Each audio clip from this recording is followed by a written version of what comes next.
Monsieur Saint-Pierre Plamondon, bonjour. Bonjour. Vous êtes chef du Parti québécois depuis 2020 et je tiens à vous souhaiter la bienvenue dans notre série Discussion des chefs de partis politiques du regroupement des jeunes chambres de commerce du Québec. Merci beaucoup. Pour les élections provinciales, une occasion d'échanger et de partager votre vision, notamment ce qui a trait à la jeunesse, à l'entrepreneuriat ou encore à l'environnement. En 2009, afin de sonder la génération Y, vous avez sillonné le Québec et rédigé le premier de 3 essais qui s'intitulait « Des jeunes et l'avenir du Québec, les rêveries d'un promeneur solitaire », une allusion à Jean-Jacques Rousseau. Oui. Vous savez que le dialogue fait partie intégrante de notre mandat au regroupement qui représente 42 jeunes chambres de commerce à travers le Québec, les entrepreneurs, les gestionnaires, les travailleurs autonomes. Et ça m'amène à ma première question. Quelle serait, advenant un gouvernement péquiste, les premières mesures concernant la jeunesse et l'entrepreneuriat du Parti québécois? Une première chose qu'on doit rappeler, c'est que le Parti québécois a toujours été un parti de dialogue social. Des sommets, des réflexions, une planification en amont et non pas après qu'un problème survienne. Deuxième élément, le Parti québécois a toujours été proche des entrepreneurs.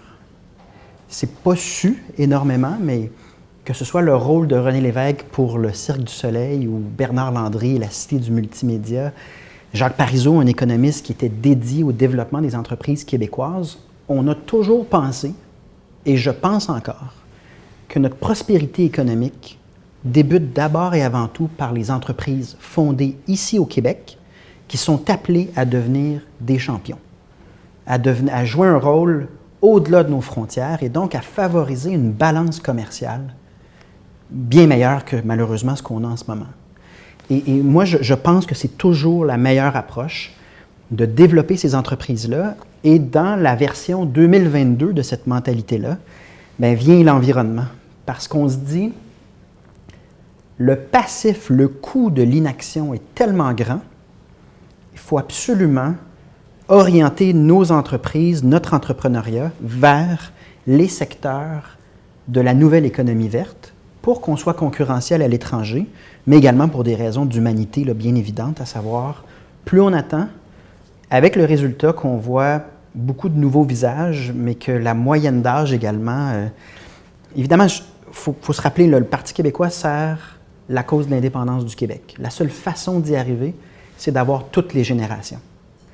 Donc, j'ai prôné souvent l'intergénérationnel, les avantages de cette diversité-là. C'est une forme de diversité quand tu as plusieurs générations qui travaillent ensemble, mais ça impliquait d'amener une nouvelle génération de gens qui croient que le Québec est capable et mérite d'être un pays.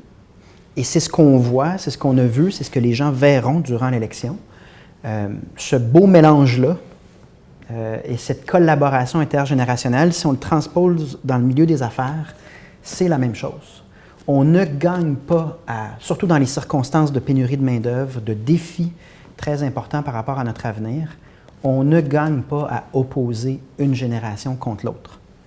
Il faut favoriser la place de chacune en leur disant on a absolument besoin d'une collaboration intergénérationnelle. Ça implique des transferts de connaissances, mais également de la sensibilisation sur des enjeux qui sont perçus différemment d'une génération à l'autre. Lorsqu'on parle de défis d'avenir, l'environnement est la préoccupation majeure des jeunes. Advenant un gouvernement péquiste, suite aux prochaines élections, quelles seraient vos actions pour une transition verte et juste? On a présenté notre plan pour la transition vers une économie, justement, verte et juste, c'est carrément les mots qu'on a utilisés.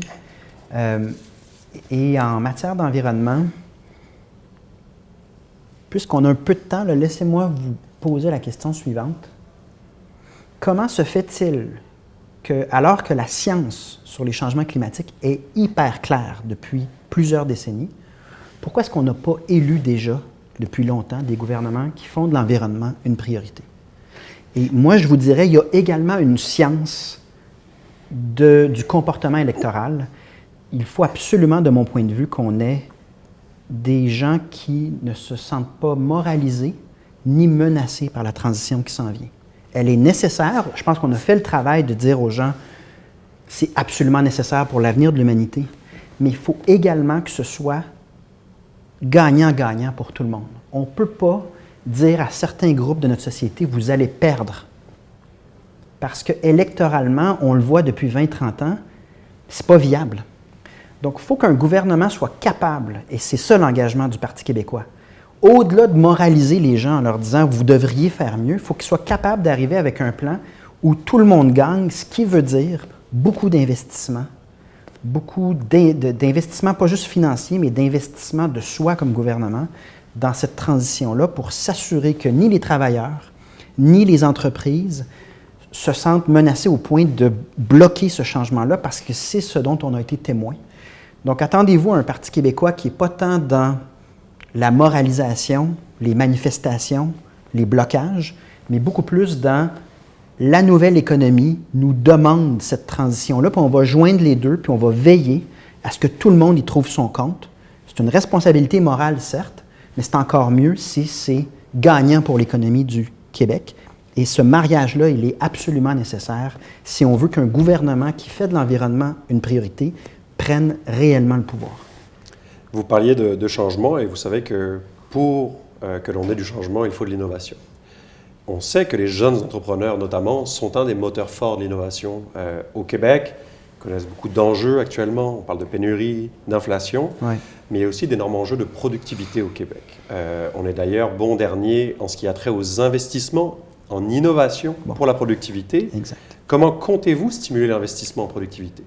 Au cours de la campagne, on va prendre des engagements du pourcentage de dépenses qu'on veut diriger vers la recherche et le développement, mais également vers la transition qui permettra non seulement d'être plus juste sur le plan environnemental, mais également plus efficace, plus productif. C'est un aspect qui a été mis de côté. Donc, par exemple, dans ce qu'on va mettre de l'avant, il y a l'accompagnement des gazelles.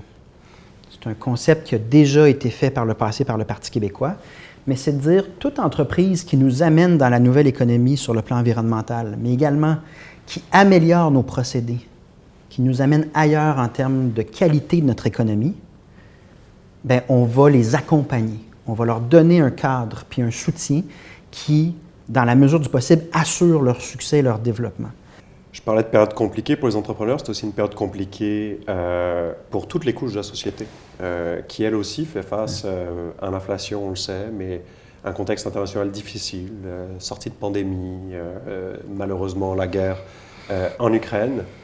Et quel serait donc votre projet de société pour vous assurer que justement toutes les couches de cette même société québécoise permettent d'unir les générations, comme on l'avait fait avec Hydro-Québec dans les années 60. Je pense que vous vous doutez légèrement de ma réponse. J'ai une idée.